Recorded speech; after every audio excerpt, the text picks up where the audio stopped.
सबसे पहले आपको बता दूं, जो लोग कहते हैं तंत्र मंत्र जादू टोना कुछ नहीं होता और ये सब मजाक है, तो एक बार ज़रा अपने बड़े बुजुर्गों से पूछिएगा, वो आपको अनगिनत कहानी बताएंगे।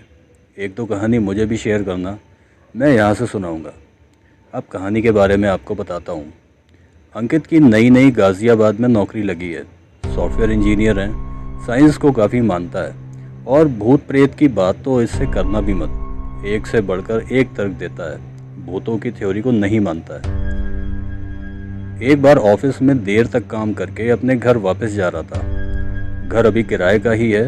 घर और ऑफिस की दूरी लगभग आधे घंटे की है और कार से ही आना जाना होता है। ऑफिस से निकलते निकलते 9 बज चुके थे और तेजी से गाड़ी चला रहा था। घर पहुंचने की जल्दी में था शायद।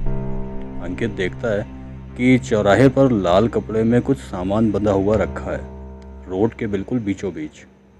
जानते हुए कि ऐसी चीज़ों को छूते नहीं हैं और दूर से चले जाते हैं, अंकित जानबूझकर उस पोटली के ऊपर से गाड़ी निकालता है।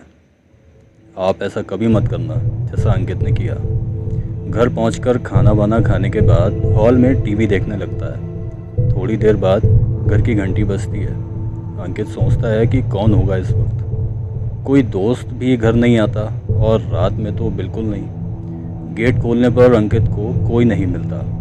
वापस आकर टीवी देखने लगता है। इस बार ऐसा महसूस करता है जैसे उसके साथ सोफे पर कोई बैठा है और साथ में टीवी देख रहा है। बिल्कुल साफ साफ महसूस हो रहा था कि कोई बगल में बैठा है। सोफे पर उसका वेट भी फील हो रहा था। साइंस पर अटूट भरोसा रखने वाला अंकित अब थोड़ा डर रहा था और बिना टीवी बंद करे सीधे अपने कमरे में भाग जाता है और सोने की कोशिश करता है, पर सो नहीं पाता है। जो अभी अभी महसूस करके आया बस वही सोच रहा होता है। अंकित सोचते सोचते सो गया और 2 बजे प्यास से नींद खुल जाती है। देखता है रूम की लाइट अभी तक खुली है। अभी तक डर भी ख़त्म हो चुका था, इसलिए बेखौफ किचन की तरफ जा रहा था। किचन हॉल के ही सामने है जहां वो टीवी देख रहा था। किचन जाते हुए टीवी को बंद कर देता है जिसे अंकित ने खुला छोड़ा था और रिमोट को टीवी के पास रख देता है। जब अंकित किचन से वापस जा रहा था तब उसकी नज़र सोफे पर पड़ती है और सोफे पर कोई बैठा था, जैसे कोई इंसान हो, काफ़ी कम हाइट का, शायद 4 से 5 फीट। वो बंद टीवी की तरफ मुंह करके बैठा था। अंकित टीवी की स्क्रीन पर उसका रिफ्लेक्शन देख रहा था।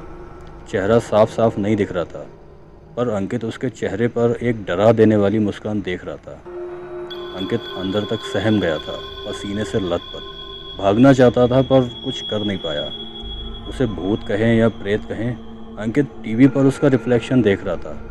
वो प्रेत न जाने कहाँ एकदम से गायब हो गया। अंकित भी अब होश में आ चुका था। आधी रात ही अंकित इस घर को छोड़कर अपने दोस्त के घर चला गया। सुबह अपना सामान भी मंगवा लिया और अब अंकित ऐसी पोटलियों से दूर से निकलता है।